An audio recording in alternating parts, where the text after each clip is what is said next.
chosen ones, empaths, and all of the authentic, genuine souls out there that might not identify as a chosen one or empath just yet. These narcissists that are involved in your life had it all. They had it all with you. You are a high quality individual, truthful, transparent, loving, honest, kind, genuine, pure, right? You had a potent supply source and they traded gold for trash. That's what they've done. They've traded gold for trash. This is their karma, the new supply. It doesn't take long for the narcissist to realize that they're looking in a mirror, right? And the thing about this is, the reason why this karma affects them so badly is they actually dislike the new supply for things that actually exist within inside themselves, right? The very things that exist within inside themselves that they know's there, that they acknowledge, things that you didn't like about them, their deviant behavior, their nasty behavior, their deviant behavior, right, is the very thing they don't like in this new supply. They know this new supply can't be trusted like you could be trusted. They know they can't rely on this new supply like they could rely on you. They know they don't have the support from the new supply like they had with you. And this is how they learn their lesson. But is it enough for them to change? No, it's not, right? All they'll do in this predicament with the new supply is play the victim, triangulate with you, say to the new supply how much better you was.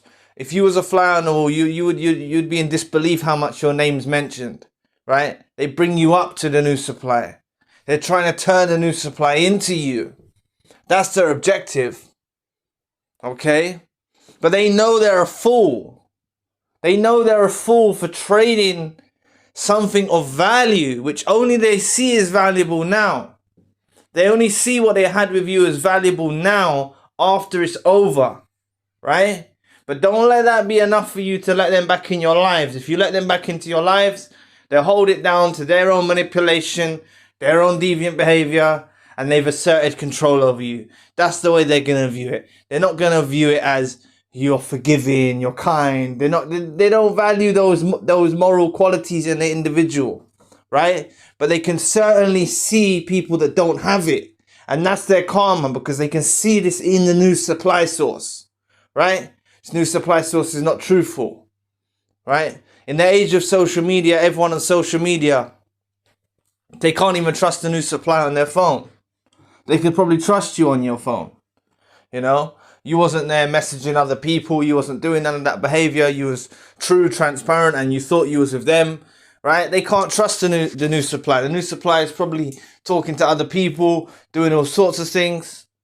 And the narcissist that was involved in your life is probably doing stuff to you, maybe calling or texting you or doing things towards you, right? And both of them are in this relationship to make the other person jealous. Someone commented today, I can't remember who it was. Why can't I remember who it was? They said the narcissist that was involved in their life, in other words, they said the narcissist that was involved in their life thinks it's like getting ahead. Basically, the narcissist that was involved in this lady's life is now making babies with a new supply. And they were laughing because they think that's somehow succeeding. Like they're winning. This is what you got to understand. You got to embrace the fact you might witness the new supply and the narcissist get married or have children or do these things, right? You don't need to be thinking, oh, why didn't it happen with you? Why didn't they do those things with you, right? Why didn't they live up to the promises with you? Or why are they living the life that they promised they'll do with you and stuff like that? You don't need to think like that, right? They're trying to create an image. The narcissist that was involved in your life and narcissists around the globe are all about their image. Okay? So if on the surface, them and the new supply seems like it's okay, right? They'll cling on to that new supply despite knowing they don't like them. They've got things in this new supply they don't like about them because they can see it's someone like themselves. Two peas in a pod. That's what they found themselves in. They find themselves in a pod with this new supply, that's exactly like them. To stay informed on topics like these, subscribe to the channel. To become a supporting member, please visit ZionMembership.com. This is what it is. They're the same. They're one and the same, right? They've met their match now. That's who these new suppliers are, right? Everyone always says, oh, they met an empath. No, they haven't. They haven't. These new suppliers knew about you. They knew about your decade-long relationship, for instance, right? They knew about the decade-long relationship that you were involved in with this narcissist, and still they were willing to jump into that relationship while you were still involved with them. And this is why they're not morally decent people, these new suppliers, right? Majority of the time they're not decent people. Okay? They're just not. And unless you were duped or tricked, it was highly unlikely that you would have got involved with the narcissist. If you knew someone was on their radar, you most likely wouldn't have got involved with them. I've said this before. You most likely wouldn't have got involved with them, right? Unless you were tricked or duped into believing that they didn't have anyone else or something like that. That's the only reason why you would have got involved with them, right? But these new suppliers knew about you because the narcissist would confide in the new supply about you, okay? The new supply knows everything. And the new supply would confide in the narcissist about their former partner and all of that. And narcissist doesn't work. And this is why all of these self-proclaimed narcissists act as if narcissist and narcissist can work. Or from the ones that I've seen, they act like narcissist and narcissist can work. It doesn't work. Narcissists need someone who's pure, authentic, true, transparent to manipulate. Why are they going to manipulate a manipulator? It's just going to go back and forth. It's chaos. They start manipulating, the other one starts manipulating, the other one lies, this one lies. Like, where's the fun in that for them? You know? Where's the fun in that for them? And plus, they don't create supply. They're both just trying to take from the other person. They're going to end up with nothing. The both of them. They won't even have the pod. They'll just be two peas. They won't even have the pod that they're in anymore. Right? That's the thing. It doesn't work. Two narcissists doesn't work. And this is their karma. This is what they've run into. Right? You don't need to feel like you're missing out on a life. Like they're living a life without you. And they're doing the things that they promised to do with you. Like, don't think like that. Don't think like that. You've been set free. Your path is not their path. They're not destined to walk the path with you. They were not cut out for the journey. Right? No matter how hard or uncomfortable it may seem at this moment of time that you're in. Right? They're not destined to walk that path with you. The reason why you're grieving a relationship or going through struggles and you're going through this stuff is because you're a decent person. Right? Your heart was in the right place. Right? If your heart was not in the right place, then you would not be grieving the relationship. Okay? And that's why I always talk about they grieve your relationship with them based on your supply source, based on your qualities, based on the way that they had a bond with you. These sorts of things. The reason why you're grieving a relationship is because they deceived you. It's because they lied to you. It's because they cheated on you. Right? They're not grieving the relationship because you cheated on them or you lied to them or you deceived them. They're not grieving the relationship for that. Okay? They're grieving the relationship because they've lost out. Because they thought they were going to something better and then they've realized the grass isn't green on the other side. This is what they're grieving. They feel sorry for themselves in this situation. They're a sorry mess. Right? That's what they are. So you need to have a knowing in yourself. Whenever you develop this knowing, even if it's you incorporating it and you're somewhat into the future now, it doesn't matter. It's okay.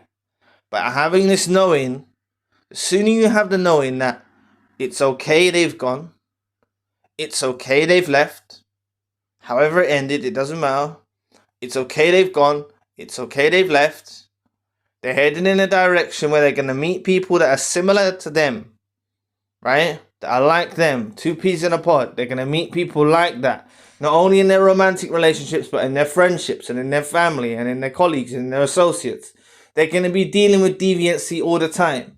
Deviancy is a very common trait in this world that we live in. Unfortunately, it is. Okay? And then that's when you supersede the rest. Right?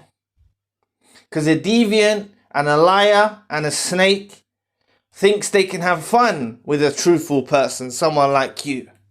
Right? Oh, they can hurt your feelings. Oh, they can lie to you. Oh, they can cheat on you. Oh, they can do this thing and hurt you and upset you. And yeah, that might stimulate them for a while, but it doesn't last long. Right? That might stimulate them for a while, but it's not going to last. Because you grow stronger. You go through that hurt because you're a decent person. You're upset. You're saddened by how someone could be such a phony and a fake. Right? You're saddened about that stuff. It's a totally different emotional process that the empath chosen one, an authentic individual, go through in comparison to the narcissist. It's a totally different emotional process. They're grieving themselves. They're grieving the loss and the absence of your existence. You're not grieving the loss and the absence of their existence anymore. You might have grieved the loss and absence of the existence of a version of them that you thought to be true, right? And in you're in the contrast now. You find yourself in the fog and in the contrast of viewing them in one sense, but then seeing another thing. Like you liked the version who you thought they were, but they've shown you too much for you to know that person doesn't exist in them. It's not really them, right? So now you know them to be a deviant. Now you're educating yourself on narcissism. Now you're finding out that these narcissists put on a version and a persona to the world, and deep inside them, no one even knows the real them. Right? Not this new supply, not their friends, not their family, not their colleagues, not their associates. No one knows the real them. People know the real you. People know the real you. Your family know the real you. Your friends know the real you. People at work know you to somewhat the real you, right? Obviously at work, sometimes you keep things civil and you just keep it at work and cordial, if that's the right word. But people know the real you. You are the real you. You are you. They're not them. Right? That's why it's so easy for them to change their face, right? And be nasty and stuff like that. And on that topic of them changing their face, that reminds me as well, someone commented, how is it so easy for them to be like so blatantly horrible and stuff? Like, in other words, I can't remember how they said it, but something like they blatantly, change, unmask, right? How are they able to do that so easily, right? And it's not that they can do that so easily, it's that they can't maintain the effort it takes to put on a performance that they're loving, true, authentic individuals, right? It's very hard for them to do that as much as they want to be that. That's what you've got to take from this whole situation. They want to be you, right? As much as they might minimize, how else can I put it? As much as they might try and see and try and deem you being truthful and authentic and transparent as a weakness that they can exploit, it's also something they want to be, because they impersonate this down to a T, right? They had you believe in it for a decade even, or longer, right? Or however long they had you believe in it. They had you believing that they were authentic, that they were on the same page, that they were on the level, that they were decent and true. They had you believe in that because they impersonated that through their persona, right? They impersonated that version of themselves, which was a mirror of what you perceive as something that you find admirable and appealing. That's how carefully they study you. That version is something that you find admirable and appealing. You only find admirable and appealing. You. Because you have morals and qualities. So this version that existed that you saw isn't going to be the version that they like with the new supply. That's what you got to wrap your head around as well. This version that you saw in them, these qualities that you saw in them, the things that you liked about them, these sorts of things. I know that may be very distant for many of you now. Like, you're like, oh, I'm sickened by them. But just remember, like, the qualities that you did find admirable, or that was a mirror. That was a mirror of what you liked. Okay? So they're not running off with this new supply, living the life and the dream that you should have had, because it's a totally different person now. If you was in a restaurant and they was on a table next to you and you was invisible and you could see what they would like, you'd be like, that's not the same person. That's not the same person. You might actually get saddened by it. To see someone be so inauthentic and totally different, it can actually be quite saddening and damaging. And that's why oftentimes you don't need to see it. You just need to have a knowing that that is how they're behaving.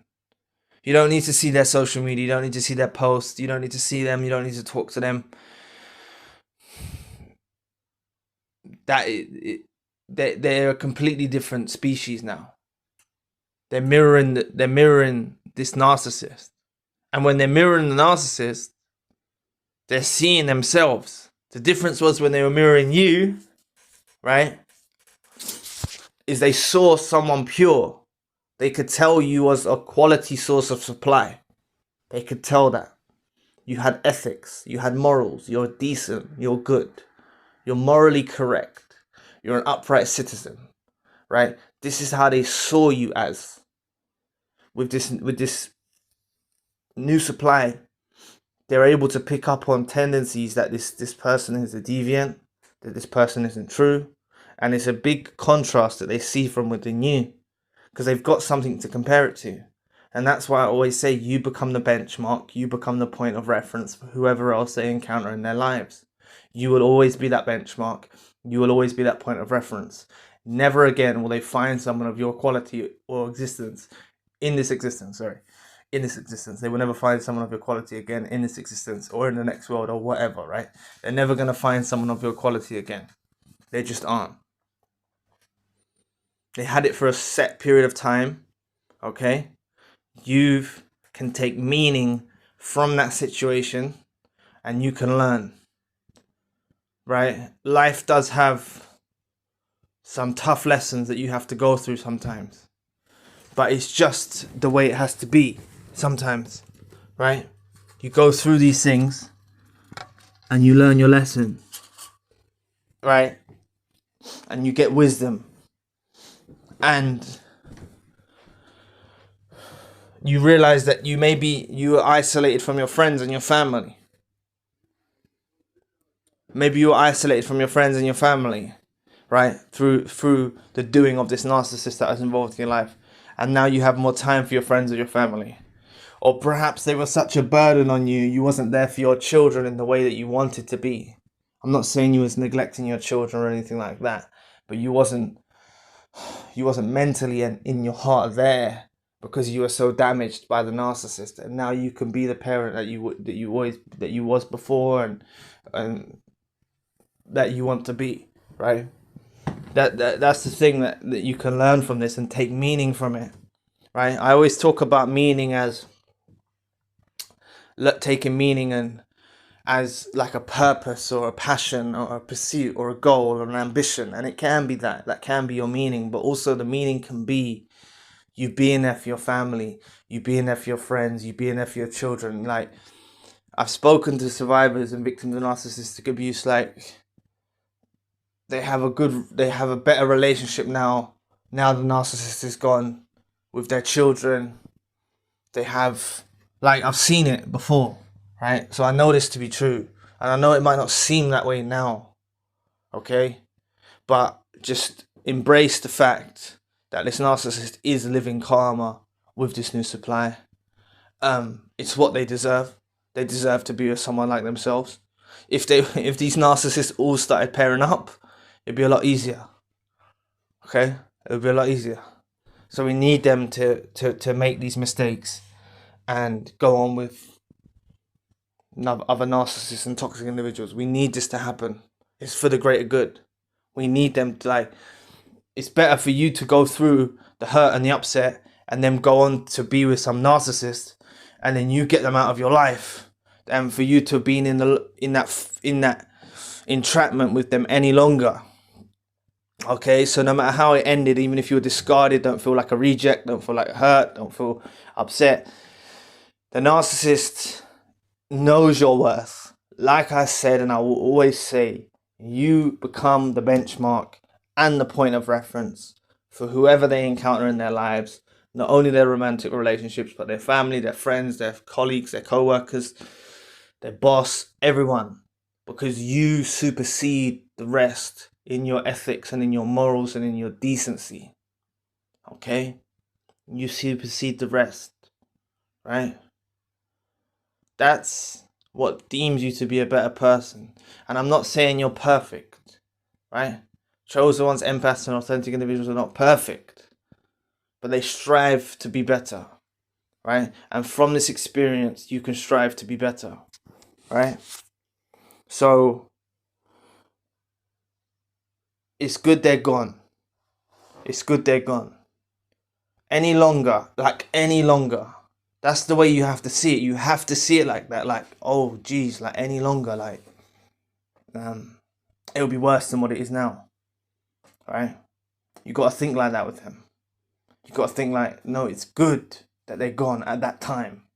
As uncomfortable and as painful and as annoying and as frustrating as it might seem at a certain place on your journey, really, if you embrace, like, no, you needed them gone at that time. You needed them gone at that time. And then also, you see the unmasking. The unmasking, in a way, I've actually said a couple of things in this audio today, and I haven't written them down, that I could actually speak in more detail on, but I'll just say it now. Like, I don't know how you're going to take this, but like, you see the unmasking, as uncomfortable as it is, right? And upsetting and disheartening and everything like that, right? For you as the authentic individual. Okay. In a way, this is just a theory, but in a way, it's kind of good that they did unmask.